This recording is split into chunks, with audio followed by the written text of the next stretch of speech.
이렇게 4년 만에 또 미국 방문하셔서 또 저희 집에 묵고 계시면서 많은 또 가르침도 주시고 사랑도 주시는데 오늘 말씀 전해 주십니다. 오늘 주신 본문을 가지고 세상을 이기는 힘이라고 하는 제목으로 하나님 말씀 전하실 때 많은 은혜와 도전이 있기를 소원합니다. 네, 나오실 때 우리 할렐루야로 같이 한번 인사하고 축복하겠습니다. 할렐루야 하고 박수 한번 하시겠습니다.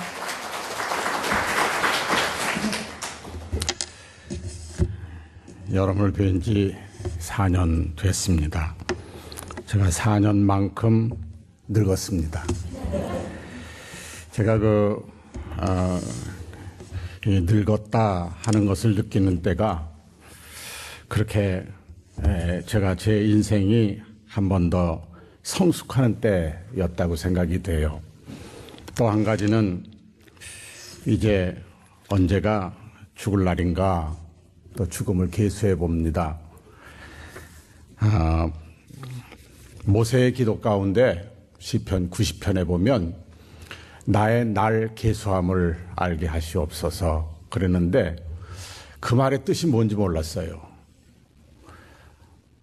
그런데 이제 나이가 이렇게 들어가고 모든 일을 내놓는 일이 되니까 이제 내가 늙어가는구나. 늙음에 대해서 알게 됩니다. 근데 그 늙음이 굉장히 보람이 있어요. 전에는 막 쫓겨가듯이 인생을 살았는데 이제는 인생을 좀 음미하며 삽니다. 또 그러면서 내가 하나님 앞에 가까이 가는 시간이 점점 가까워오는구나 이렇게 느껴집니다. 저보다 오래 인생을 더 사신 분들은 제 말이 무슨 뜻인지 아시겠지만 저는 우리 이런 마음을 젊은 시절부터 매일매일 세어가며 살면 좋겠다. 하나님이 이 땅에 나를 보내주셨는데 내 날이 얼마나 남았을까. 악한 마귀는 우리를 끝난다고 생각하지 않게 만듭니다. 한 100년, 한 1000년 이렇게 살 것 같아요. 그러니까 나이가 들고 보니까 매일매일 달라요. 매일매일 늙어져요. 다른 말로 말하면 매일매일 하나님 앞에 가까이 가게 돼요. 오늘 밤에 부르실까? 혹시 내일 부르실까? 그 부름에 대한 기대가 되고 그래서 더 인생을 조심스럽게 그렇게 살아가게 됩니다. 이런 말씀을 드리는 이유는 제가 나이가 들어보니까 여러분들도 그런 숫자 계산함이 필요하지 않겠나. 앞만 보고 달리는 것이 아니라 내 위치도 바라보면서 가면 좋겠다. 이런 생각이 들어서 말씀을 드리고 4년 만에 제가 미국에 왔습니다. 미국에 오기 싫은 이유가 비행기 오래 타는 게 싫어서 정말 힘들어서 못 오겠다. 또 제가 와봐야 우리 아이들한테 폐만 되지 도움이 되는 게 없어서 그래서 안 왔었는데 이번에는 우리 둘째가 한국에서 미국에 들어온 지 10년이 됐는데 한 번도 연말을 같이 지내보질 못했어요. 아이가 아빠한테 이제 세배도 하고 아이들이 컸으니까 할아버지한테 세배도 해야 되지 않습니까? 그래서 우리 두 딸들이 저한테 비행기표를 보내줬는데 몇 번 제가 이번 안 간다 이러다가 이제 와버렸습니다. 그래서 여러분 이렇게 뵙게 돼서 참으로 반갑고 우리 교회가 정말 생명이 있다고 하는 걸 느껴요.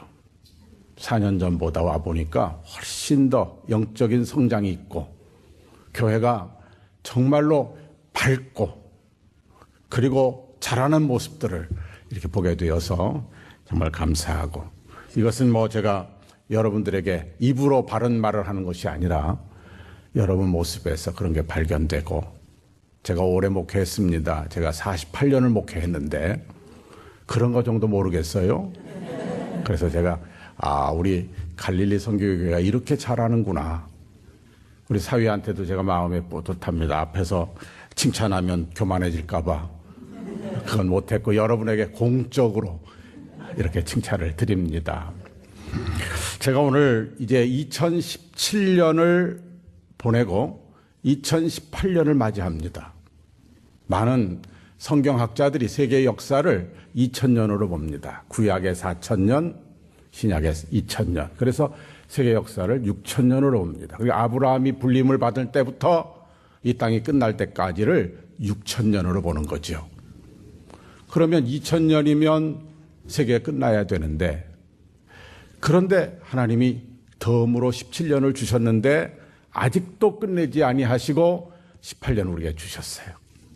그런데 세계를 보세요.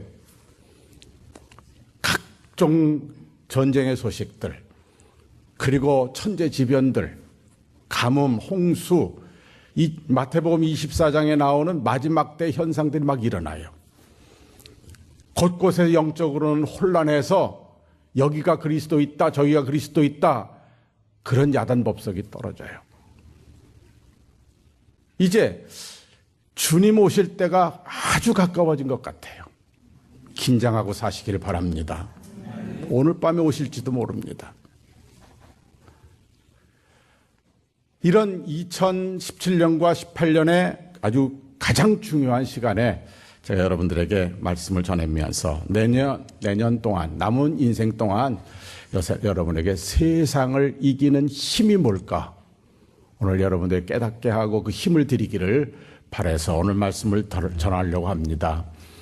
오늘 제목에 보면 세상을 이기는 힘입니다. 그러면 세상이란 뭡니까? 이게 참 중요합니다. 여러분이 살고 있는 현실, 이것이 도대체 뭐냐? 이 세상이 뭐냐? 제가 성경을 찾으니까 세상이라고 하는 성경의 단어가 280개가 나와요. 근데 그 280개의 세상이라고 하는 단어가 거의 대부분 우리의 경종을 울려줘요. 세상을 본받지 말아라. 세상 속에 살지만 세상 것이 되지 말아라. 이 세상에 관하여서 말하면서 우리가 삶의 현장을 성경은 부정적으로 봅니다. 왜 그럴까요? 이 세상은 주관자가 에베소서 6장에 보니까 악한 마귀예요. 공중의 권세를 잡고 있는 악한 마귀예요. 이 악한 마귀는 우리 앞에 늘 올무를 놓고, 우리 앞에 늘 장애물을 놓고, 우리 앞에 늘 웅덩이를 만들어 놓아서 조금만 잘못 움직이면 올무에 걸리고 웅덩이에 빠지고 장애물에 넘어지는 그런 세상이 우리의 세상이에요. 정신 차리지 않으면 언제 우리가 어떻게 될지 몰라요. 멀쩡한 사람이 다음 날 이상해질 수도 있고요. 그런 세상이에요. 그리고 이 세상에 제일 이 장애물을 이길 수 있는 장애물 속에서 살아가는 인간들의 가장 대표적인 모습이 있다면 그것은 비겁함이에요. 타협하고 그 순간을 벗어나기 위해 거짓말하고, 이 비겁함을 이길 수 있는 말이 있다면 그게 용기입니다. 여러분 세상을 이길 힘이다 하는 말은 용기 있게 사는 거예요. 이 용기가 뭐냐? 이 용기를 에릭 프롬이라고 하는 사람은 무시무시한 대상에 압도당하지 않는 힘이다 그랬어요.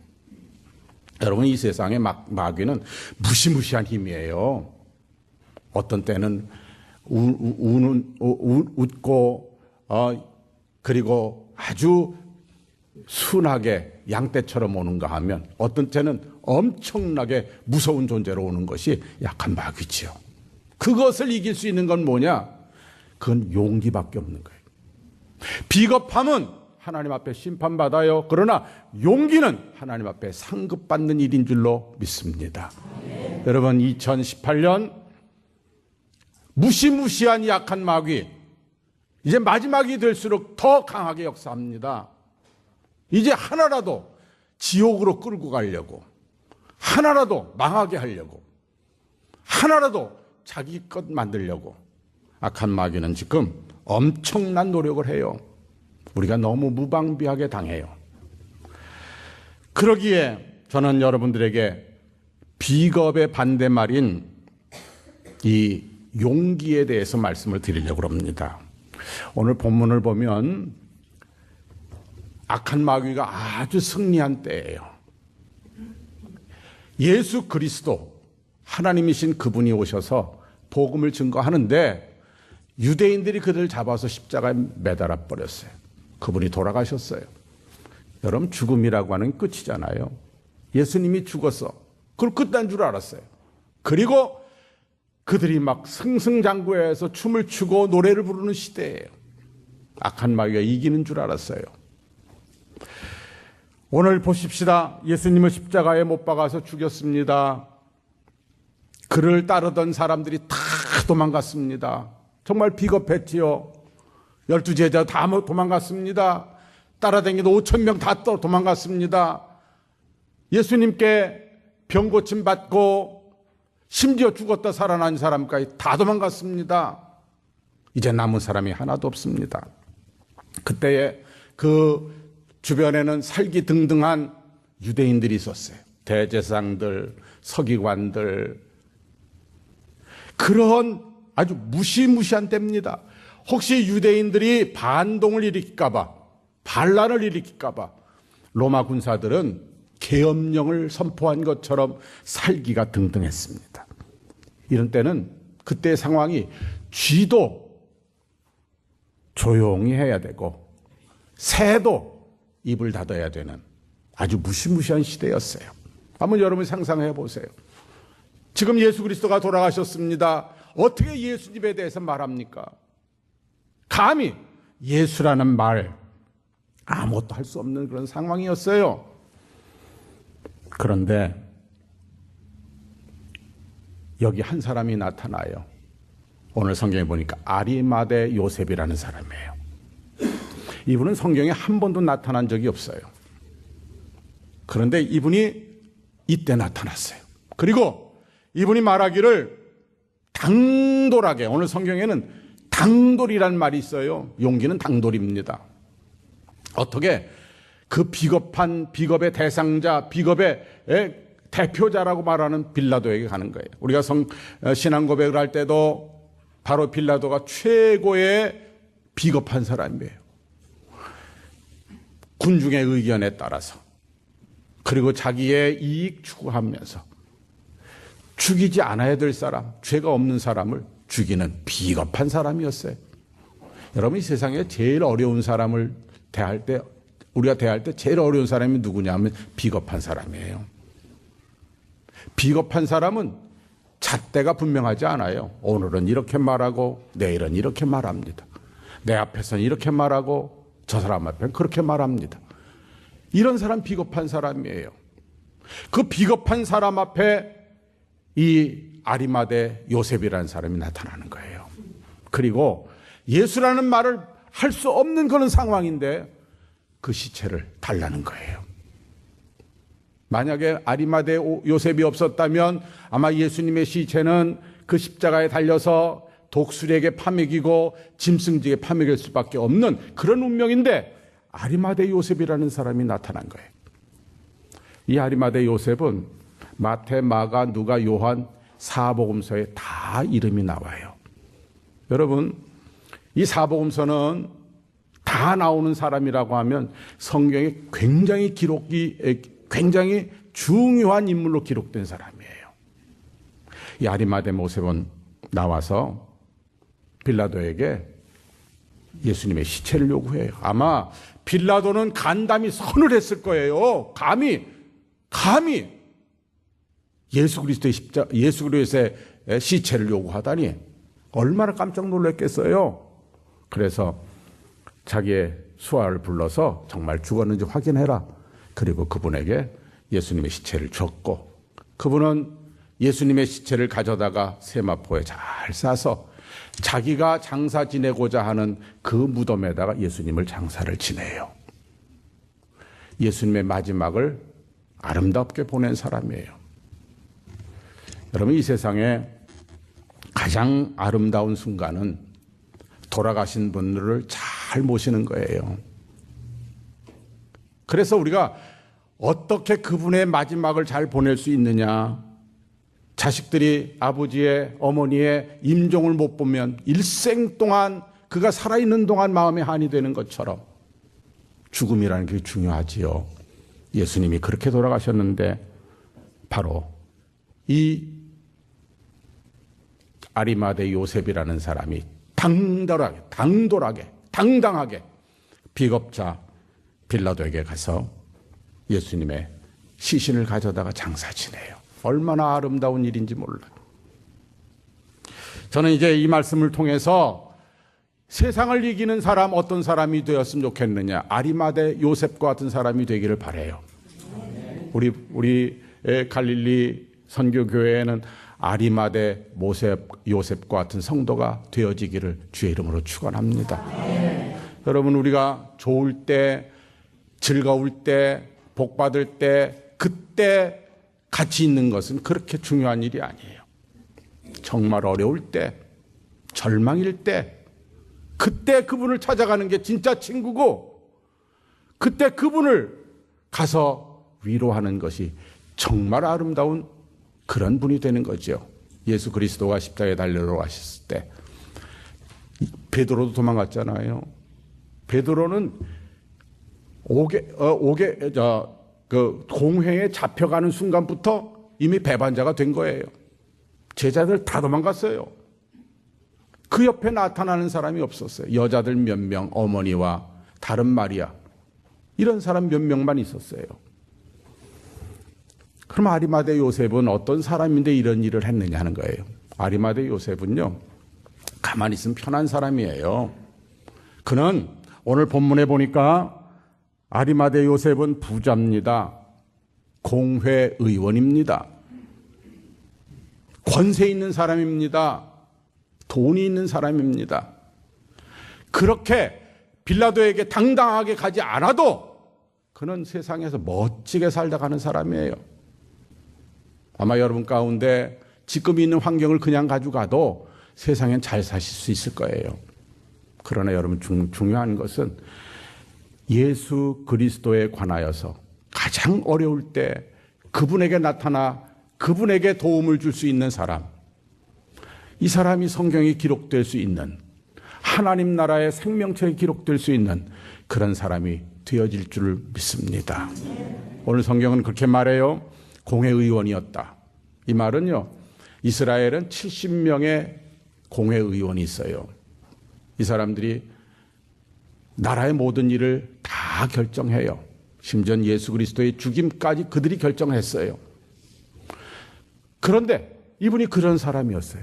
신분이 그리 높았어요. 그러나 그가 결정할 때 그 자리에 그는 가지 않았어요. 그래서 마가복음 오늘 15장에 보면은 그가 공회의원이었다 그렇게 말하고 있고, 누가복음 23장 50절에 보면 그는 선하고 의로운 사람이었다 이렇게 말해요. 또 그는 하나님의 나라를 기다리는 사람이었다라고 오늘 마가복음 15장에는 43절에 그렇게 말을 하고 있어요. 그리고 아주 중요한 단어가 하나 있는데, 요한복음 19장 38절에 보면 예수님을 은밀히 따른 사람이라 그랬어요. 아마 그분은 학식이 있고 권세가 있고 위치가 있고, 그러니까 다른 일반 사람들처럼 예수님을 따라다니는 것이 쉽지 않았을 거예요. 그러나 예수님의 여러 가지 교훈이나 그분이 살아가는 것을 은밀히 쳐다보고 있는 거예요. 은밀히 봤어요. 3년을 계속 관찰했어요. 지금 이분은 성경에 능통한 사람들이에요. 구약에서 말하는 메시아가 누군가, 많은 사람들이 메시아가 예수라고 말하는데 정말 그분이 메시아인가 은밀히 보는 사람이에요. 여러분, 우리가 성도가 신앙생활은 정말 성경을 통해서 하나님 나라를 은밀히 관찰하고 흥분하지 않는 사람이에요. 신앙은 흥분해서 되는 일이 아니라 신앙은 은밀하게 침착하게 하나님의 나라를 관찰하는 사람이에요. 지금 이분이 그렇게 은밀히 관찰했는데 그분이 성경에 말하는 메시아라는 걸 확신했어요. 이분을 위하여서는 목숨이라도 줄 만한 가치 있는 분이다. 내가 가지고 있는 모든 것을 다 떨어버리더라도 이분은 가치 있는 분이다. 그러니까 그분은 당돌하게 나갔어요. 여러분, 내년에 여러분이 우리가 사는 세상이 어떤 세상인지 모릅니다. 그러나 지금보다는 내년은 더 힘들 것입니다. 악한 마귀가 우리를 그냥 놔두지 않습니다. 신앙생활 더 힘들 것입니다. 여러분의 일생생활이 더 힘들 것입니다. 가정생활도 악한 마귀가 우리가 편안하게 서로 사랑하며 사랑하는 거 그냥 두지 않습니다. 째져진 눈으로 우리를 쳐다보고 있을 겁니다. 어떻게 해야 됩니까? 우리는 말씀에 집중해야 돼요. 정말 성경을 집중해 봐요. 시대가 어떤지 봐야 돼요. 옛날 칼 발트는 이렇게 말했어요. 정말 신자는 한 손엔 성경 들고 한 손에는 신문을 들어라. 신문에 나타나는 기사를 통해서 성경을 해석하고 성경을 보면서 신문을 보는 것이다. 그러니까 어떤 사건 그 자체를 보는 게 아니라 사건 뒤에 움직이는 하나님의 손을 보는 거예요. 하나님의 섭리를 보는 거예요. 우리는 던져주는 악한 마귀의 그 먹이 때문에 우리 흥분할 수가 있어요. 교회가 싸울 수 있고요. 나라가 막 뒤집어질 수 있어요. 근데 우리는 어떤 사람이냐? 하나님의 가지고 계신 뜻을 말씀을 통해서 깊이 보는 거예요. 다시 말해서 선포되는 말씀. 우리가 성경을 세 가지로 말씀하죠. 하나님의 말씀을. 하나는 기록된 말씀인 성경. 하나는 선포되는 말씀인 설교. 또 하나는 경험되는 말씀인 성찬 예식. 주의 피와 살을 내가 경험하는 거예요. 순간순간 그 시대에 맞게 하나님께 주의 종을 통해서 주시는 말씀, 이것이 하나님의 말씀이에요. 그리고 기록된 말씀, 이 세 가지를 우리는 조화 있게 읽어야 되고 경험해야 되는 거죠. 이 아리마대 요셉은 율법을 잘 지키며 그러면서 성경을 잘 읽었을 거예요. 자기 위치에서. 그래서 어느 날인가 모든 공회원들이 모여서 예수 그리스도를 죽이기로 작정할 때에 그는 그때에 그곳에 가담하지 않아요. 그래서 누가복음 23장 51절에 보니까 괄호를 치고 저희는 그 일을 결정할 때에 그 일에 가담하지 않았다, 이렇게 말해요. 얼마나 분명한 사람인지 몰라요.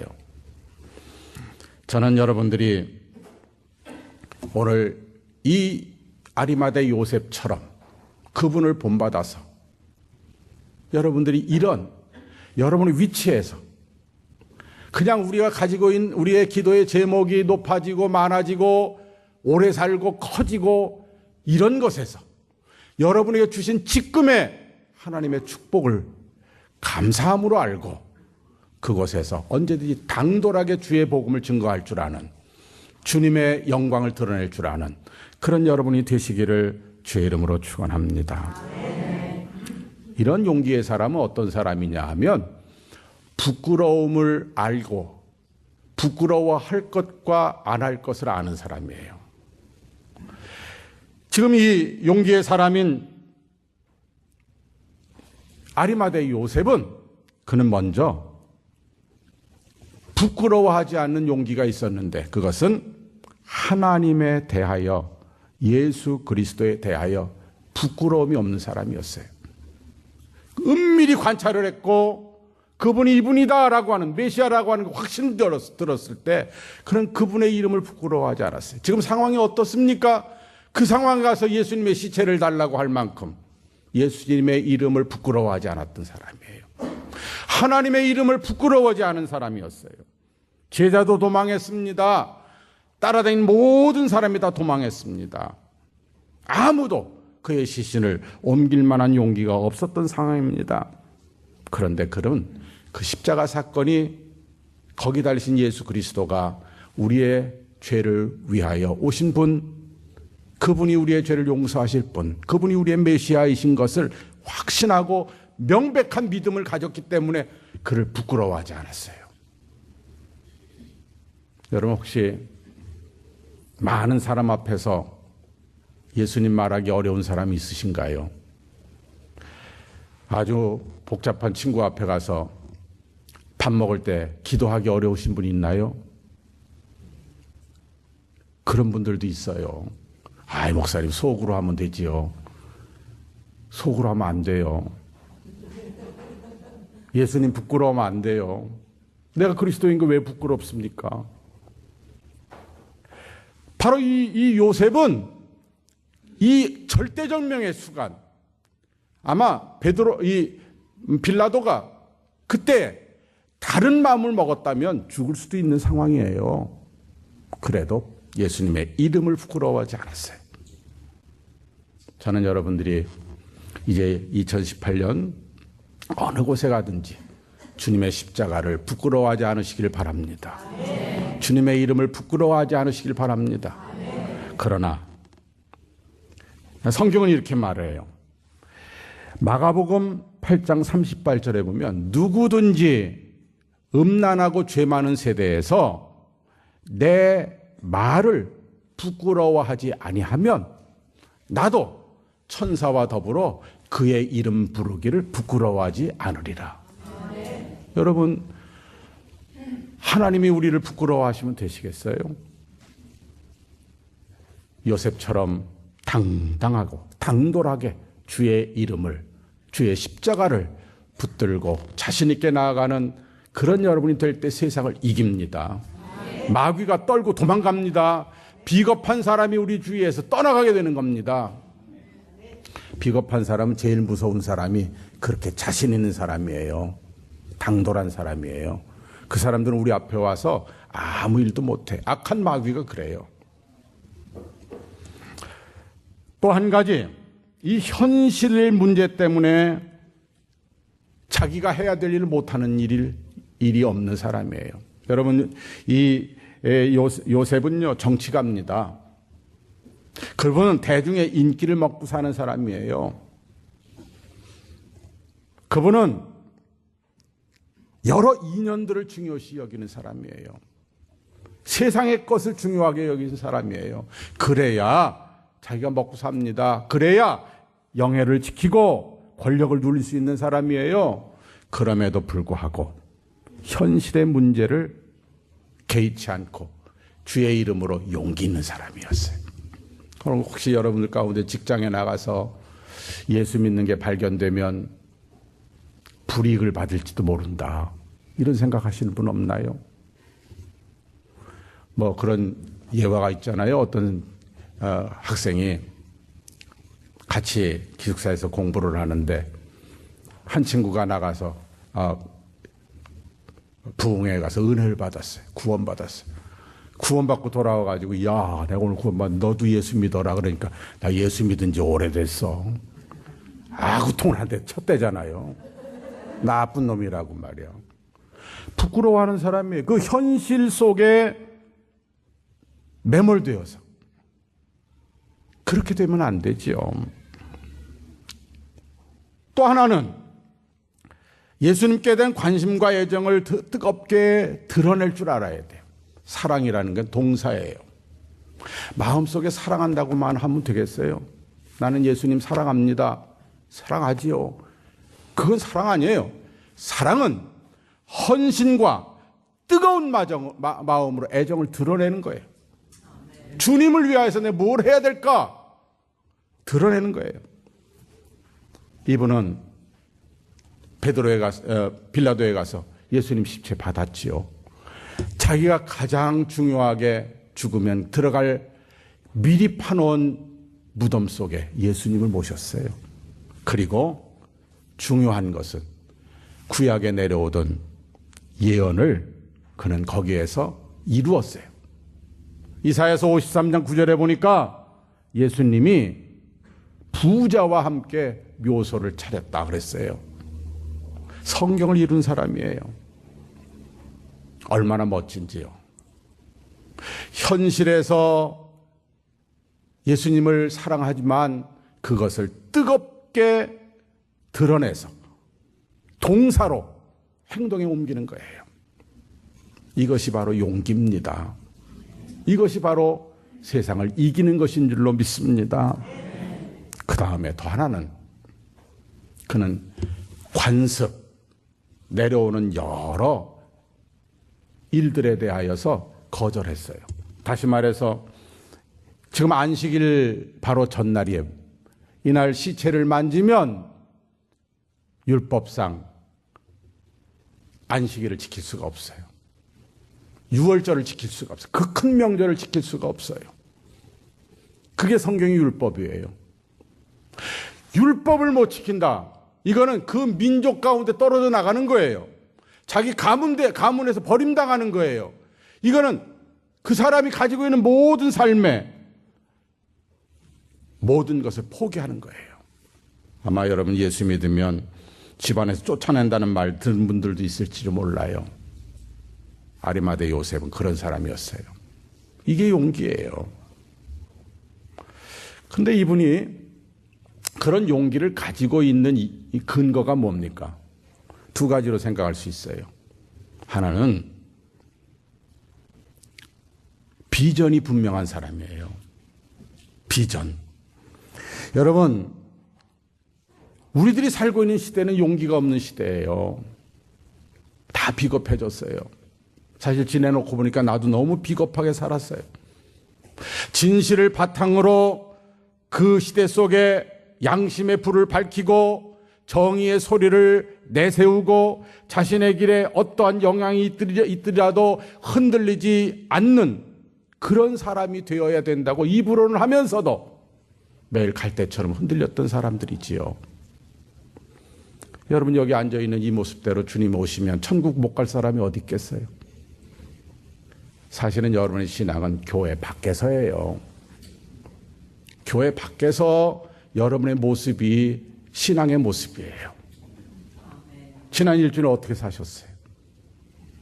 미워하며 사셨나요? 원망하며 사셨나요? 여러분의 모습은 교회 밖에서 해야 돼요. 이 자리에 앉은 이대로면, 그래서 여러분이 기도 가운데 이럴 때 주님 오시라고 그러잖아요. 근데 그럴 때 안 오세요. 제가 신방을 가면요, 어떤 분들 그래요. 이제 문 열고 이렇게 들어가는 순간에 그냥 엉덩이를 막 때리는 거예요. 막 화가 나가지고. 그럴 때 주님 오시는 거예요. 그럴 때 제가 가잖아요. 목사님 좀 이따 오시지 말이야. 꼭 이럴 때 오신다고. 근데 주님은 그런 때 오시거든. 참 곤란할 때. 우리의 현실은 그래요. 그런데 이런 현실에서 이길 수 있는 사람이 누구냐? 비전이 분명하면 돼요. 비전이. 이제 아까 말한 것처럼, 전에 말한 것처럼 이 요셉은 정말 멋지게 살 수 있는 사람이 그냥 그대로, 말 그대로 비겁하게 살면, 진리를 알지만, 예수님 메시아인 줄 알지만, 남처럼 그렇게 살면 되는 사람이에요. 누가 뭘 하겠어요? 그러나 그는 비전이 분명했어요. 성경에는 은밀히 따르던 사람이라고 그랬어요. 메시아를 기다리는 사람이었고, 이분이 메시아다! 십자가에 달린 그분이 메시아다! 그분을 만나는 순간에 그는 용기가 생기는 거죠. 구약의 예언과 예수님의 주장이 같이 연결되는 걸 봤어요. 그분의 죽으심이 메시아의 삶인 것을 그는 봤어요. 그분은 여러 번 살아계실 때 죽기를 예언했지요. 그래서 그는 바로 그 비전이 생겼어요. 여러분과 저의 비전은 뭡니까? 천국입니다. 할렐루야. 천국입니다. 우리 그곳에 가야 됩니다. 그래서 이 현실에서 어려운 것도 용기 있게 천국 백성답게 그렇게 살아갈 수 있는 그런 여러분이 되시기를 바랍니다. 또 이런 용기가 생기는 이유가 있습니다. 그건 정체감이 분명한 겁니다. 내가 누구냐 하는 거예요. 내가 누구냐. 우리 이사야서를 읽으면 이사야는 66장입니다. 성경하고 똑같아요. 66장. 그중에 39장까지는 구약 성경입니다. 그래서 40장으로부터 시작이 시작되는 것과 같습니다. 그래서 39장까지는 굉장히 어둡다가 40장으로부터 희망이 생겨나는 거예요. 근데 그 희망은 뭐냐면 41장에 보면은 너는 나의 종이다. 너는 나의 벗이다. 너는 아브라함의 자손이다. 계속 반복해요. 지렁이같이 사는 너희들지만 내가 너를 내 자녀로 불렀다. 그러니까 지금 이스라엘 민족에게 하나님께서 계속 말씀하시는 것은 너는 내 아들이다. 너는 나의 친구다. 너는 나의 택한 자다. 너는 나의 종이다. 요한복음 1장 12절에 보면 예수님 자신도 말하기를 나를 믿고 영접하는 자는 하나님의 자녀가 되는 권세를 누린다. 여러분과 저는 누구의 자녀입니까? 믿습니까? 누가 뭐래도 우리 마귀 자식이 아니에요. 마귀 자식으로 살면 안 돼요. 마귀가 말하는 그 술수, 그 꼬밈 이것대로 살아가면 안 돼요. 우리는 하나님의 자녀다. 이 확신이 있어야 돼. 그러면 용기가 생기는 거예요. 내가 거지 몸을 입어, 거지 옷을 입고 살지만 내가 왕의 아들이다, 왕자다. 이거는 대단한 프라이드입니다. 아프리카에서 노예들을 사가지고 옵니다. 노예 장사가. 사가지고 오는데 노예들이 전부 다 배 밑에 다 있고 그 위에다가 이렇게 얽어맨 그 나무 가운데로 밥을 주는 거예요. 밥을 퍼주면 밑에서 그냥 배고프니까 그거를 받아 먹느라고 막 흑인들이 야단법석 떨잖아요. 그런데 거기 하나만은 절대로 그런 받아 먹질 않아요. 내가 죽더라도 안 받아 먹는다는 거예요. 그래서 그 선장이 가서 그가 누구냐 물었더니 그가 그 족속의 추장의 아들이라는 거예요. 추장의 아들조차도 자기 자존심 지키잖아요. 여러분 진짜 용기는 자존심 지키는 거예요. 하나님의 자녀답게 자존심 지키는 거예요. 하나님이 함께 하신다는 걸 믿는 거예요. 그래서 성경은 말하기를 놀라지 말라, 떨지 말라, 두려워하지 말라 이 말씀을 계속하는 거예요. 그걸 366번 말씀하셨어요. 하루에 한 번씩. 심지어는 윤년이 드는 하루까지도 366번을 우리에게 말씀하시는 걸 알고 여러분이 정체감을 가지시기를 바랍니다. 세 번째 용기는 어디서 또 옵니까? 이것은 마귀를 알아야 돼요. 마귀가 누굽니까? 마귀가 지금 막 세상을 뒤엎으니까 굉장한 권세가 있는 줄 알잖아요. 헛개비예요. 그 헛개비예요. 아니 마귀라는 놈이 욥을 시험했잖아요. 몽땅 가져갔잖아요. 자녀들 몽땅 죽이고요. 몸에는 막 병들게 했잖아요. 그러나 여러분 보세요. 목숨만은 건질 수가 없어요. 생명의 주인은 하나님이신 줄 믿습니다. 어느 상황이 있든지 마귀가 누군지를 아셔야 돼요. 그는 거짓의 아비입니다. 우리를 거짓말로 홀리는 사람이에요. 홀리는 존재예요. 악한 마귀는 곳곳에 장애물을 놓고 곳곳에 넘어질 만한 것들 많이 뿌려놓지만 그러나 그것들은 아무것도 아닌 거예요. 영혼은 건드릴 수가 없어요. 몸만을 건드리고 영혼을 건드리지 못하는 악한 마귀를 두려워하지 말라는 거예요. 여러분 오늘도 마귀는 역사합니다.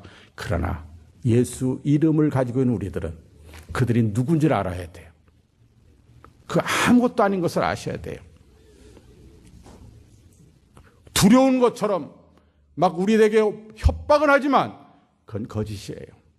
아무것도 아니란 것을. 그러면 우리는 어떻게 됩니까? 진짜 용기는 두려워할 것을 두려워하는 거예요. 두려워할 게 뭡니까? 하나님을 두려워하는 거예요. 할렐루야. 오늘도 우리가 신앙 고백했지요? 나는 천지를 만드신, 천지를 창조하신 하나님을 믿으며 그랬어요. 여러분 우리 신앙의 첫째 출발이 창세기 1장 1절입니다.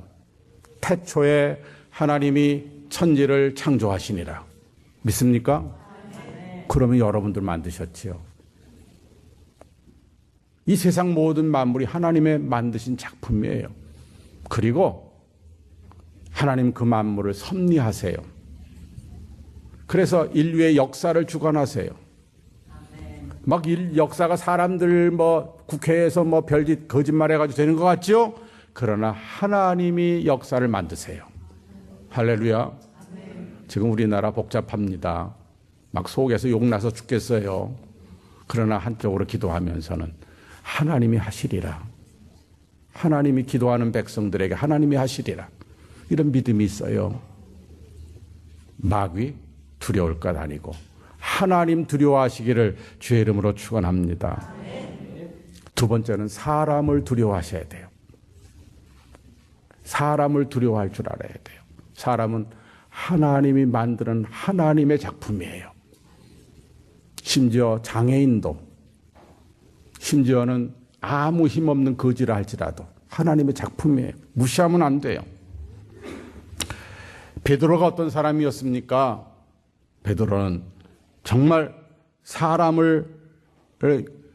사람이 두려웠던 사람이에요. 그래서 겁쟁이였어요.